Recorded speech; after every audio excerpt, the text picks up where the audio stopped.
Quest presents an unabridged recording of Murder in a Safe Haven by David Pearson, narrated by Aiden Kelly. Chapter 1.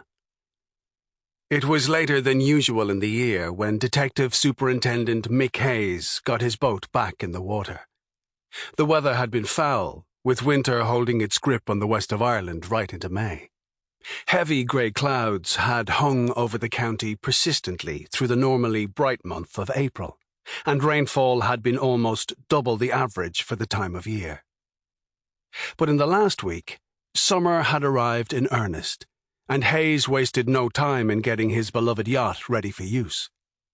His life partner, Senior DI Maureen Lyons, had spent many long hours with Hays scraping the hull and repainting it with copper-coloured anti-foul paint, while Hays replaced the sacrificial anodes placed here and there along the underside and on the rudder.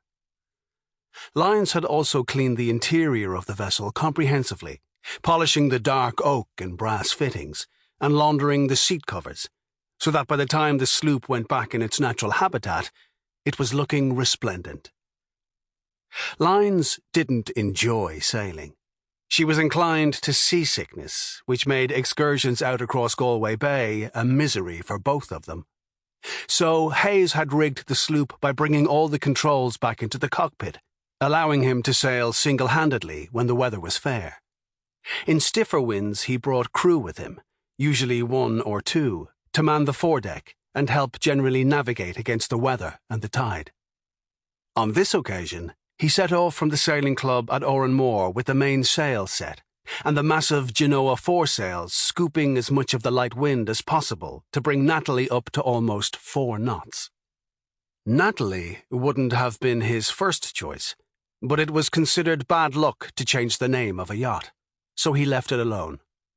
The boat had been bought for him by Lyons when she had been awarded a bonus by the Gardaí following a particularly heroic capture of a murderous villain a few years ago.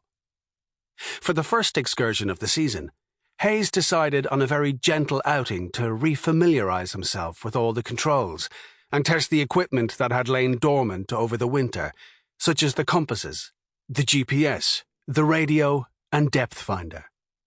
Hays' plan was to hug the coast out as far as Rinville West, and then carry on till he was at Twain Island. Then, depending on the sea state, he would bring the boat about and sail across to Galway Harbour, tie the boat up, and meet Maureen for lunch at one of the seafood restaurants on the quays. Things were going. Sample complete. Ready to continue?